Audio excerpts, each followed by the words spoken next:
भूत प्रेत की, जहाँ तक भूत प्रेत बाधा, हमारे इंडिया में मुझे लगता है जो लोग इसको मानते हैं 70% लोग जो है कहते हैं कि हमें भूत बाधा हो गई है, प्रेत बाधा हो गई है। हमारे यहाँ हमारे शास्त्रों में भी, और हम सनातन धर्म में जैसे मानते हैं, मंदिर जो है इसके लिए कि मंदिर ले जाओ, दर्शन कराओ। खासतौर पे बालाजी और कामाख्या को लेकर इस तरह की बहुत सारी कहानियाँ प्रचलित हैं और लोगों का एक्सपीरियंस है उन जगहों को लेकर, उनकी एनर्जीज़ को लेकर। और कहा जाता है कि अगर आपको किसी तरह की ऊपरी हवा लग गई है या आपको भूत बाधा या प्रेत बाधा है, तो आप बालाजी के टेम्पल पे जाइए, आप कामाख्या के मंदिर में जाइए। अगर आपको इनफर्टिलिटी की समस्या है तो उसको हमने अपने हमारे शास्त्रों ने बहुत अच्छे से जोड़ा है तमाम धार्मिक प्लेस से जी। चाहे वो बालाजी का टेम्पल कहें, चाहे हम बात करें कामाख्या की। खासतौर पे इन दोनों का जिक्र मैं इसलिए कर रही हूँ क्योंकि इन दोनों मंदिरों का सिग्निफिकेंस इस मामले में बहुत बड़ा रोल है। हमारा पूरा इंडिया इस चीज़ को मानता है, लोग दूर दूर से आते हैं उनके दरबार में। तो क्या ये वो जगहें हैं जहां पर जाकर आपको इन सब से छुटकारा मिल सकता है, और क्या ये कोई नेगेटिव इम्पैक्ट भी वहां से कोई लेकर घर आ सकता है? देखिए, सब कुछ इंटरकनेक्टेड है रचना। तो हमारा जो हॉरोस्कोप होता है वो, हमारे टेम्पल्स और ये ऊपरी हवाएं और हमारी किस्मत, ये सारी चीज़ें बहुत इंटर रिलेटेड हैं। ये बात सच है कि कुछ ऐसे टेम्पल्स हैं जैसे कि मेहंदीपुर और कामाख्या देवी, जहाँ पे बहुत उग्र एनर्जीज जो हैं, उग्र फॉर्म हमारे डेटीज़ के अवेलेबल हैं।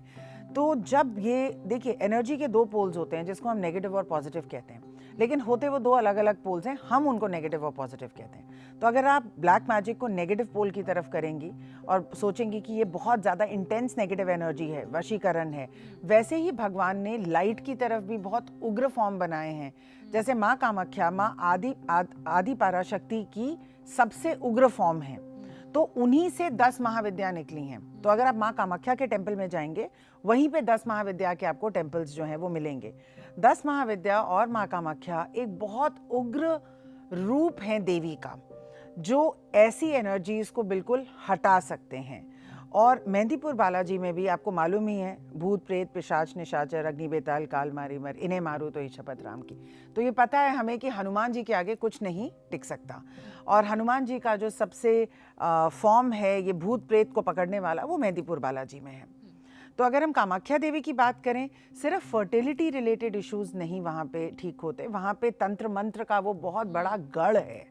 और वहाँ पे जो तांत्रिक होते हैं या जो हीलर्स होते हैं, उनमें एक ऐसी शक्ति होती है और उनको ये वरदान भी मिला है कि अगर आप जब तक उस धरती पर रहेंगे, मतलब उसके एक एरिया के रेडियस में रहेंगे, आपकी पावर चलेगी, और जैसे ही आप उस रेडियस से बाहर निकल जाएंगे, आपकी जो पावर है वो खत्म हो जाएगी। तो वहाँ के लोग वहाँ को छोड़ के नहीं जा सकते।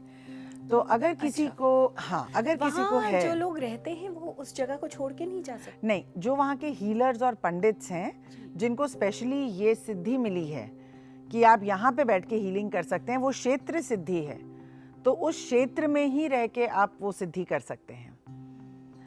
तो जब, और जो मेरे जैसे हीलर्स हैं या जो पैरानॉर्मल एक्सपर्ट्स हैं, जब हम कामाख्या जाते हैं, तो जैसे हम अपने फ़ोन को चार्ज करते हैं, तो हमारे जैसे लोग वहाँ जाके चार्ज होते हैं और वहाँ जाके सब कुछ छोड़ के आते हैं जो हमें छोड़ना होता है। जब हम लोगों की एंटिटी क्लियरिंग वगैरह करते हैं, बहुत सारी चीज़ें साथ लेके भी जानी पड़ती हैं और वहाँ जाके उनको रिलीज़ करना पड़ता है। तो जब हम कहते हैं कि कामाख्या देवी में ये पावर है, 5000% ये पावर है, लेकिन हर एक इंसान को क्या कामाख्या देवी ही जाना चाहिए, ये आपके एस्ट्रोलॉजिकल चार्ट पे डिपेंड करता है। ये सारी जो एनर्जीज़ हैं, ये 8वें घर की एनर्जीज़ हैं, है ना। राहु 8वें घर में होना, चंद्र का वीक होना, लग्न लॉर्ड का बहुत वीक होना, ये साइंस होते हैं एस्ट्रोलॉजी में कि आपके ऊपर ये किया जा सकता है। आपके कुछ प्लैनेट्स इकट्ठे प्रेजेंट होंगे तो भूत बाधा या प्रेत बाधा आएगी। ऐसे लोगों को यहाँ पे जाना ज़रूर चाहिए, लेकिन लोग क्या करते हैं, सुबह की फ़्लाइट लेते हैं, शाम की फ़्लाइट से वापस आ जाते हैं। अगर आपको किसी को लेके जाना है जिसको प्रेत बाधा है, आपको कम से कम वहाँ पे उसको 21 दिन रखना होगा।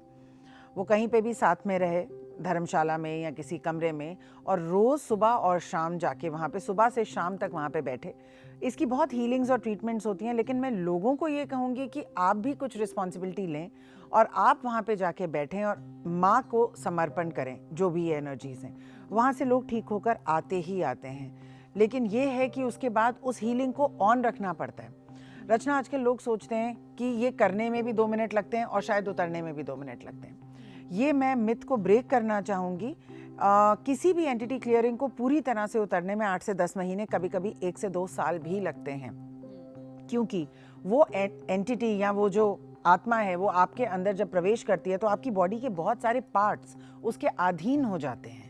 उनमें से वो मेमोरी निकालना, उनमें से वो आत्मा निकालना, उनका एक अलग तरीके से वापस आपकी आत्मा से चलना, इस चीज़ को बहुत सारी अमावस्याएं, बहुत सारी पूर्णमासियाँ, बहुत सारी पूजाएं लग जाती हैं।